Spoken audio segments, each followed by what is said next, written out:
Hey, this is Rick Cassell from Exercises for Injuries. I was in the Exercises for Injuries secret group, which is a place where people that have bought one of my products, go in order to ask myself questions or ask other, my friends in the health and fitness niche in order to help them with their, fitness or injury or health questions. And a question came up in the secret group, and it was about the golf stretch.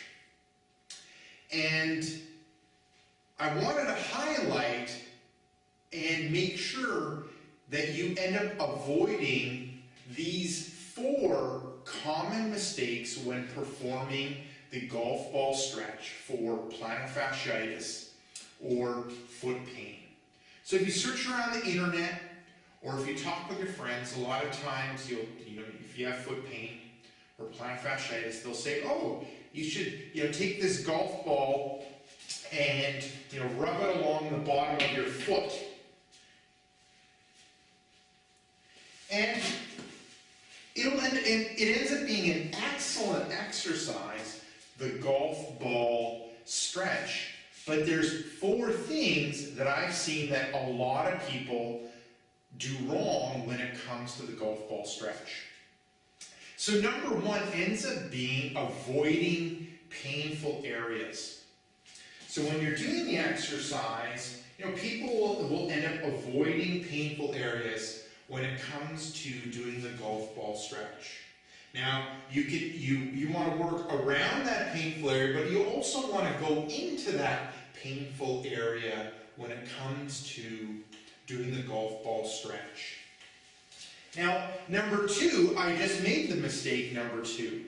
And what number 2 is not putting enough force into that plantar fascia and into the golf ball.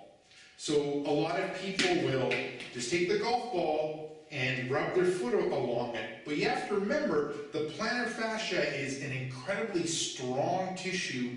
We walk on it every day, we run on it, we jump on it. It takes a lot of stress and force through it. Now, in order to self-massage it as we're kind of doing with the golf ball stretch, you need to put some force into it. So just standing and rubbing a little bit isn't going to do the trick. If you do it in sitting, you can't get as much force into it as well, unless you really lean on it and go through that golf ball stretch. So make sure that you're putting enough force in order to get some benefit from that golf ball stretch. The next thing, the third one, is not working the heel. Now, a lot of people will end up focusing just on the arch. So let's focus on the arch area, but you got to focus in on that heel. And working that heel area and really making sure you put a good amount of force into that golf ball. And really working that heel and not just working the arch. Now, the 4th mistake ends up being ignoring the toes. If you look at the fascia, this is kind of like the arch. The heel of the hand is kind of like the heel of the foot. And then that fascia moves off into the toes. And a lot of people will just focus on the arch, not really deal with the heel, we talked about that, and not deal with the toes. So you're moving into those toes and trying to go into the toes when it comes to working that fascia.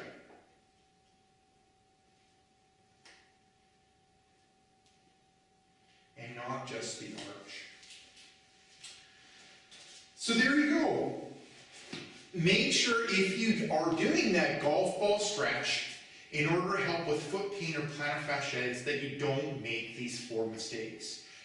Number 1, avoiding the painful areas. In some areas it's going to be uncomfortable. You want to go into them, but you go into them kind of cautiously. Number 2, you got to make sure you put enough force into it to really have an effect and a benefit in that plantar fascia. Number 3, work that heel area. And then number 4, work into the toes.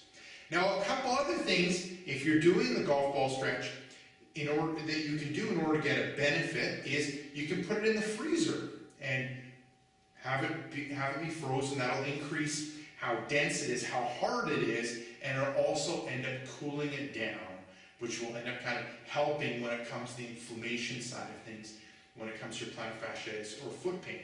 Now, one other question that I commonly get is, does the brand of golf ball matter when it comes to the golf ball stretch? No, it doesn't. It doesn't matter what kind of brand of golf ball you use to do the golf ball stretch. It's more important to do the golf ball stretch, and even more important to do the golf ball stretch right. So this is Rick Casellas from exercisesforinjuries.com. Make sure to swing by exercisesforinjuries.com. Enter in your injury or pain. There's a good chance to have an article, interview, or a video that will help you overcome your injury or pain. Secondly, if you're watching this on YouTube, head up above, hit subscribe. What that will do is every couple days, you'll get a video like this where I talk about overcoming injury and pain, and who does not have an injury, an old injury or pain. Lastly, head down below, hit like, leave me a question or comment. So this is Rick Casellas from exercisesforinjuries.com saying take care and bye-bye.